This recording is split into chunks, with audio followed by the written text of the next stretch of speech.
À 44 ans, Sarah espère encore fonder une famille. En attendant de trouver l'homme idéal, elle a investi des dizaines de milliers de dollars pour congeler ses ovules. Une technique de plus en plus populaire aux États-Unis. Récemment, l'entreprise Facebook a même annoncé qu'elle paierait cette procédure à ses employés. Sarah a été l'une des premières à utiliser une opération considérée comme expérimentale jusqu'en 2012. Après une journée passée au parc avec ma nièce ou mon neveu, je me disais mince alors, je n'aurai peut-être jamais mes propres enfants. J'arrive à un âge où je vais peut-être rater cette chance si je ne rencontre pas quelqu'un bientôt. Une technique chère dont les résultats sont pourtant loin d'être garantis.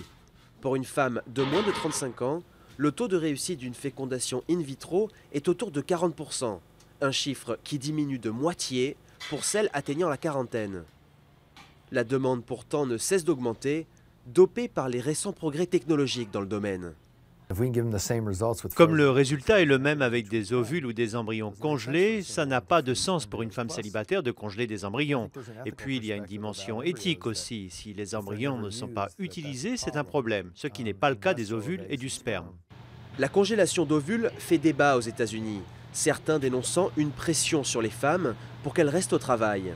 Sarah, elle, affirme que les mentalités sont en train de changer. Les femmes congèlent leurs ovules plus tôt, vers 35 ans, et maintenant on se demande s'il faut le faire pour mieux travailler. L'évolution est subtile, mais pour moi, la plupart des femmes recourent à la congélation car elles ont des objectifs qu'elles ne peuvent pas encore atteindre.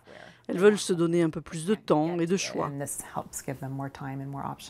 Preuve de cette popularité, des sites internet proposent désormais des opérations à moins de 9 000 $. Elles pourraient donc être de plus en plus nombreuses à vouloir retarder de quelques années une horloge biologique implacable.